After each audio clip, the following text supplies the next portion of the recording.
Dana Denha here, and this is Let's Watch with the Ann Arbor Film Festival. Every year, talented artists from all over the world aim to take part in our local film fest. Artists of all kinds unveil their passions and interests through film and performances. At this internationally renowned annual event, artist David Opdyke uses his platform to reveal the political turmoil taking over our natural landscape with his film, Clean Slate. So welcome to the show, David. Thank you. Before we get into the film we're going to see here on this show, I'd like to know a little bit more about you and kind of your background and what led you, because you weren't originally sort of a animator or filmmaker, right? No, that's a very new thing for me. Yeah. So tell me about your background in the arts and what kind of led you down this path, this unusual path, I think. Well, I mean, I've been making sculptures and drawings and installations in the fine art gallery world for a long time, and at the same time, I've been supporting myself by working as an architectural model maker. So that whole miniaturization, sort of remaking the landscape with the vision of like someone that buys a bunch of property, and that kind of way of looking at the world has sort of found its way into the work itself.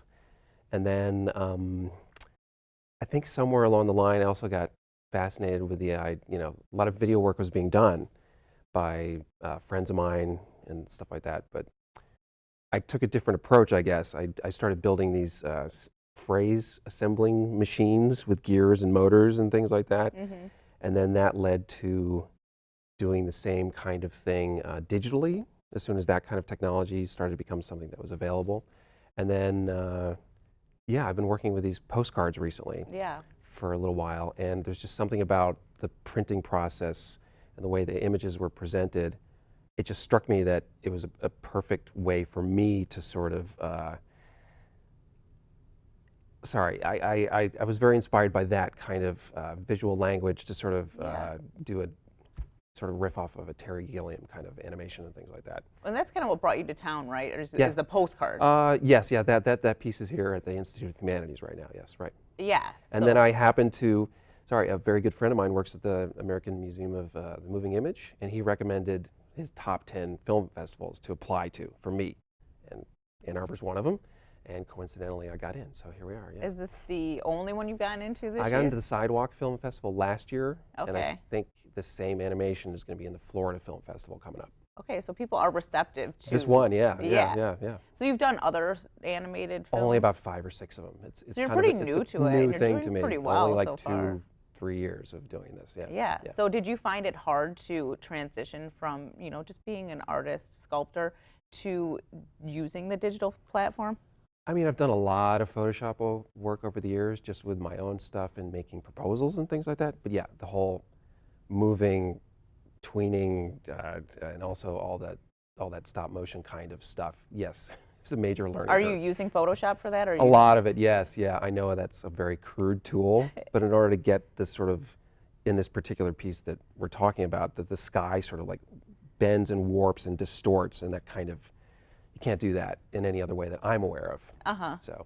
So how does it work? Are you drawing the images first and then kind of bringing them Well, I start with a postcard, and then if I've got other imagery that I want to pull into it, I do some stuff to sort of give it that dotted kind of color separation, kind of newspaper print kind of character, so it doesn't stick out too much.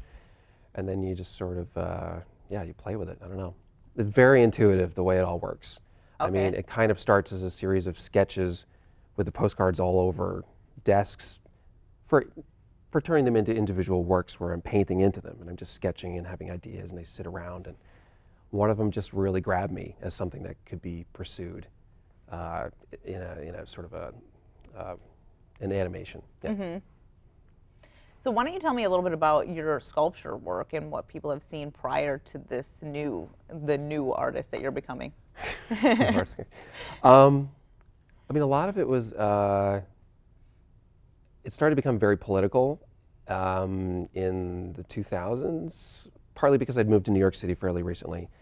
And New York, everything's, you're dealing with people all the time. Like, if you don't live in a complicated city where everybody else's problems are also your problems, it's easy to not care so much about local politics or even national politics. But, for me in New York, I started to really think about stuff.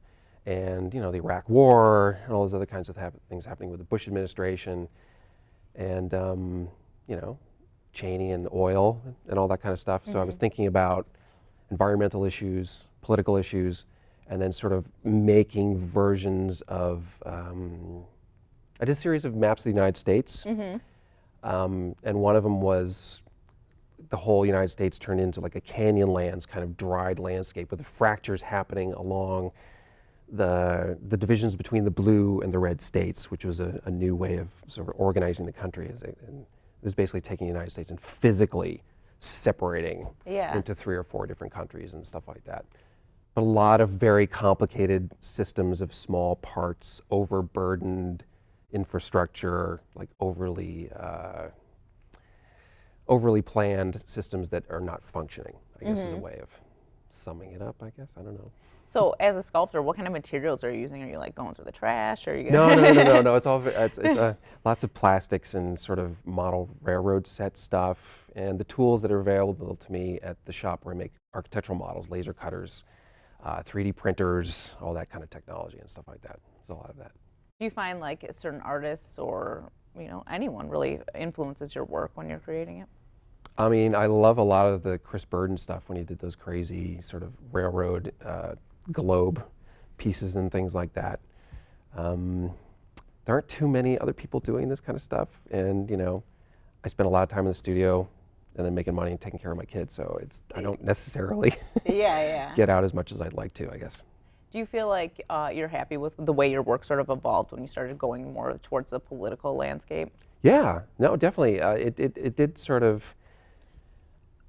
yes. And one of the things that I realized is that living in New York City and presenting those kinds of things in a gallery situation, you've got a perfect audience that's going to agree with you on a lot of it. Sure, and it doesn't really necessarily have that much impact, maybe.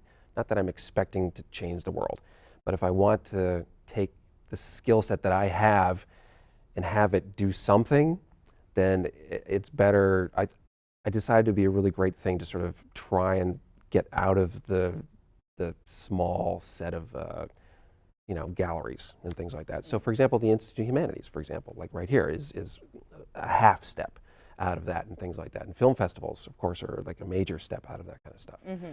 So, I mean, I'm trying to see if I can sort of push the work and the ideas out. Do you find that people are more interested now because we are kind of in a turmoil situation with our country where people are very divided, even more so than when you talk about Bush and Cheney and... Yeah, I'm sure that's part of what's going on. Yeah. And I'm certainly a lot more agitated about the whole thing than I used to be, I guess. Feels more personal, Do you feel like, because it seems like a lot of your postcard stuff is environmental, do you find like maybe you have a little more anger towards that sort of the aspect of the political landscape because we're in a place now where like, do politicians care about our environment anymore? Or, I mean, some of them do, but are they actually making a difference? I think one of the reasons I started sort of focusing a little bit more on the environmental angle is that it's not a specific argument or sort of yelling at the current system that's in power right now. That'll change. I mean, Obama was the president, now it's Trump, the Congress changed and shifts, but this kind of stuff that is happening to everyone is going to keep happening, and it's been going on for a very long time. So I guess I'm just trying to sort of step back and get a bigger picture kind of sense of what is an ongoing critical issue for people to think about. And from my standpoint, my goal with the animations and that postcard thing is to try and just sort of convince people that it's not just a problem for the coasts. It's not just the California wildfires. It's not just the North Carolina homes that are like washed out every year and they keep rebuilding them. That's not where the problems are. We're going to stop. We're going to stop having readily available, affordable food, and so on and so forth. So. Yeah, I mean, I definitely agree with you about that. I think a lot of people have blinders on when it comes to what's actually happening with the world we're in today. And it's good to kind of shine a spotlight on it. Maybe not everyone's seeing your work, and maybe the people that are seeing your work are the people like me that agree with what you're saying, but they might go home and tell someone in their family or their friends about it and maybe open their eyes to what's actually happening. So we're going to take a break right now. And now we know a little bit about David's history in the visual arts. Let's watch Clean Slate.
We're back with David Opdyke.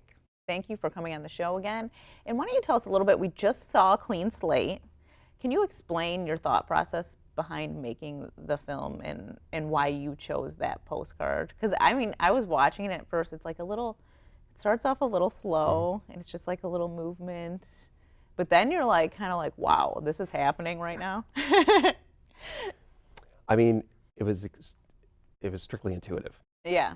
I mean, the way I work, there's a whole bunch of postcards laying around. I make little sketches that sort of go with them, and I have piles of them. And then one day I'll just sort of decide to focus on one.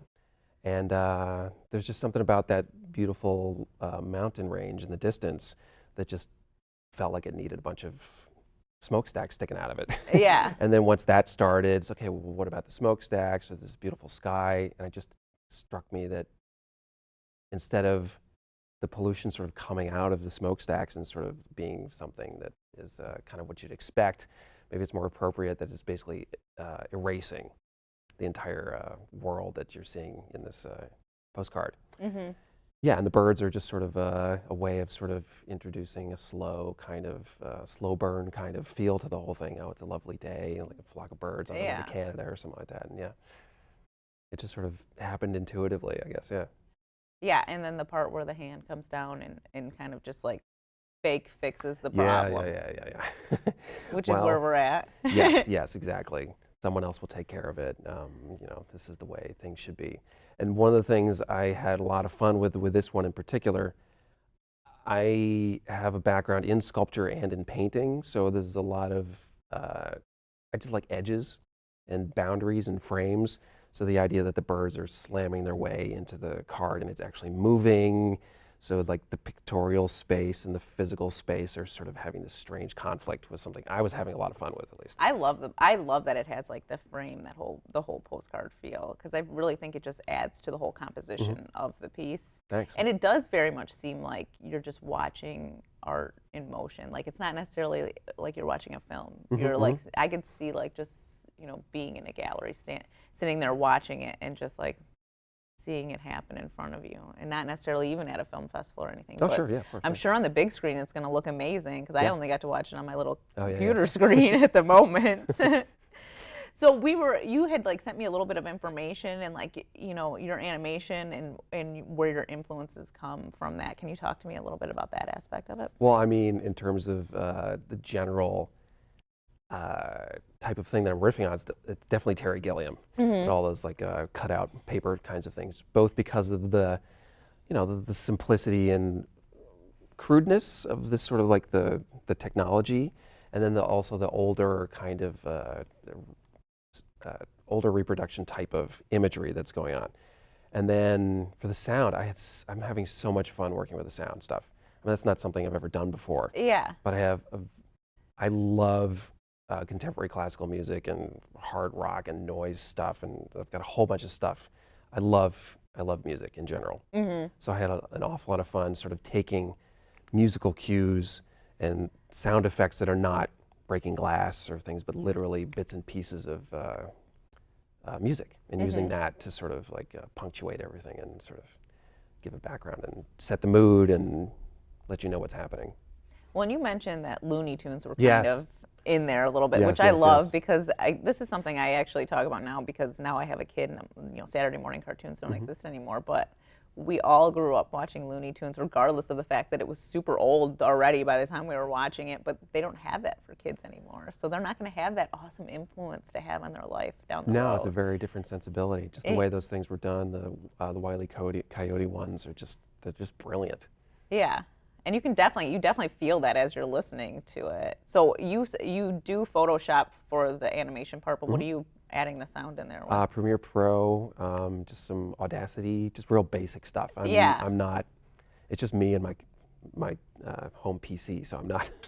Yeah, which I mean, it works. Yeah, It doesn't yeah. matter what you're really Yeah. using. It works. Because like I edit on a regular basis here, but I wouldn't be able to put together the animations that you're putting together. I wouldn't be able to do it. I'm very accustomed to long, repetitive tasks. It's kind of the way it kind of works with my personality somehow. So, I mean, I do that at my job. I do that when I'm making sculptures, and the same kind of sort of like frame by frame tweaking and pinching of things and warping them in Photoshop is a similar kind of thing.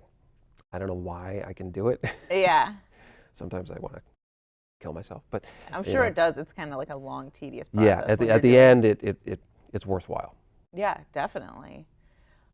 Have you ever been to the Ann Arbor Film Festival before? No. This whole So thing this is like very your new to me. first, like you haven't even really seen what they offer. No, not at all. No. But I think your work actually fits in really well from the work I've seen, but it's different too. It's a lot different than the other work that I've seen. So it'll be interesting that I think audiences will really react That's well great. to it when they see it. Good. But you were telling me before the show that you actually are trying to get a grant, or you did get a grant. I didn't get it. I don't have any expectations of getting it. But there's a possibility, but Yeah. you want to kind of keep this series going. Yeah, this idea just kind of came. I met with a friend of mine who's a director who does these very strange deconstructivist operas. She's amazing, but she got one of these grants a couple years ago, Creative Capital. It's very long-term monetary and expertise support. They want you to sort of pitch a really, really complicated long-term project. So it struck me that it would be really great to sort of make more of these short animations and have them with a very localized, like the card would be of a location in the place where it's going to be screened or shown or whatever, and it would take on a local environmental issue, collaborate with local environmental groups to find out what the issues are, and they could almost be like a PSA for them. Maybe it could find its way into a summer park movie screening Yeah. thing before the feature. I don't know. Something like that. It's a I would very love to see this very series go rudimentary on. idea. But Yeah. that would be a lot of fun. And it's one of those things where you pitch the idea and then the grant making people help shape it. And so it's just starting.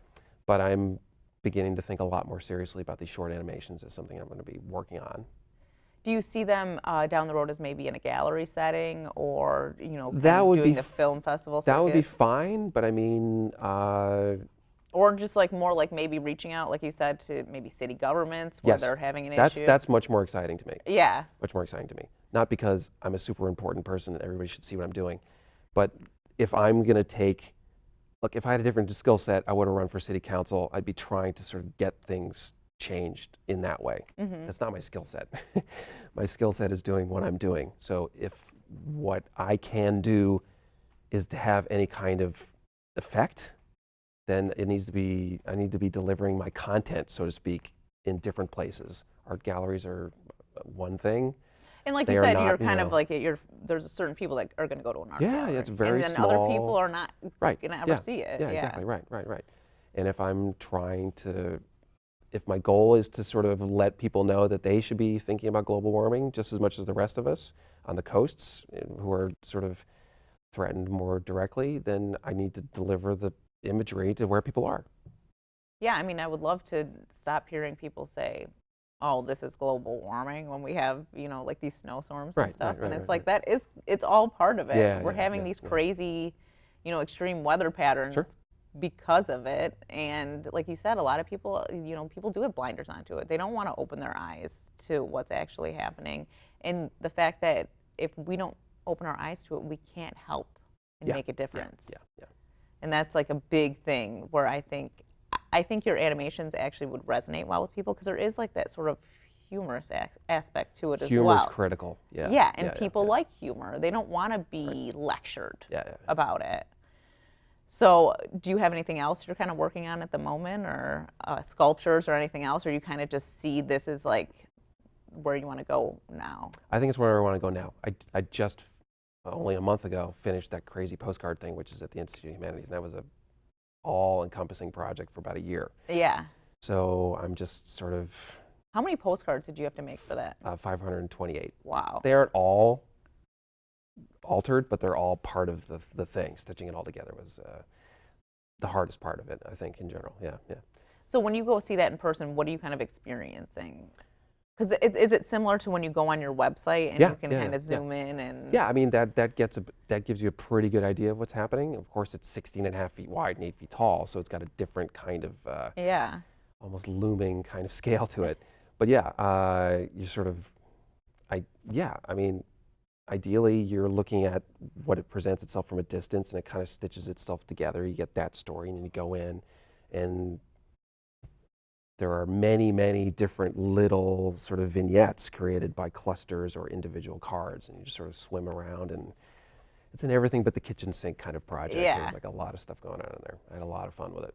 When you were creating that, did you find there were any like certain environmental issues where you're like, I have to make sure that we represent this, or maybe one that you're Yeah. like, this is one of the most important areas? Forest fires, floods, desertification, tornado, extreme tornado type things. Yeah, and and then there's a lot of there's crop failure stuff happening in the lower right hand corner. And then for me, after I set everything on fire, I got to figure out something else to do here.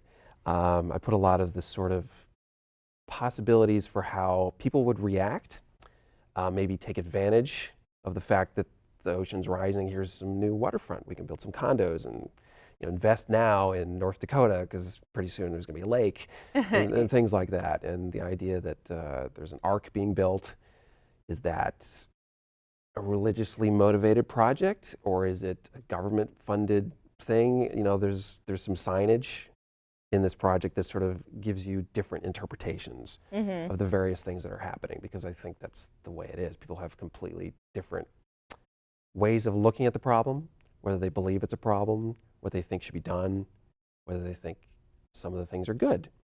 So I try to put a lot of different perspectives in it. I definitely appreciate that you kind of, like you said, certain things affect you where you live, but you're like, when you're talking about the future and the scope of what this project could actually be, you're like, let's see what, let's say Ann Arbor's problem is or Michigan's issue. Right. So you're open to the idea of like, where are the things happening and how do they affect you at your own level to, actually make you feel something about it. That is what I'm trying to have happen. Yeah. Yeah. Because, like you said, if it's like, oh, well, it's happening over in California. I don't live there. Right. I'm not affected by wildfires. Yeah. We don't really have tornadoes here, Right. Yeah. And then all of a sudden, you lose your house or whatever, you don't know. You have no idea what's going to happen. So, well, we're almost out of time, but why don't you talk a little bit about how it felt when, you were really new to the filmmaking world and you got accepted into the Ann Arbor Film Festival, which is a world-renowned festival. It's great. I mean, I'm super thrilled. Yeah, I just can't. I mean, like, I can't even imagine like going out, like opening the gate out to filmmaking and being accepted into a festival like that right off the bat. So that's amazing, and kudos to you. Thank you. Yeah. But I'm sure your, decades of art background have helped in that facet too. I suppose. I mean, I also, you just sometimes you get lucky. Yeah. Everything's like that, so I'm not gonna. But like I said, it works. It really does work, and it tells a great story, and it fits the film festival in such a good way because it's a short, it's got humor in it, it's experimental. It just works on all aspects for what you want to see in the festival. Great, thank you. It definitely, definitely. Look, I'm happy with the animations. I'm enjoying them, but it's good to get a little outside. Reaffirmation, I guess, which is great. For sure. Well, thank you so much for being on the show. Great, thank you very much. For more on this and other CTN series, visit a2gov.org/watchctn. Check out our full lineup at youtube.com/CTN Ann Arbor, and remember to like, comment, and share. I'm Dana Denhoff for Let's Watch with the Ann Arbor Film Festival.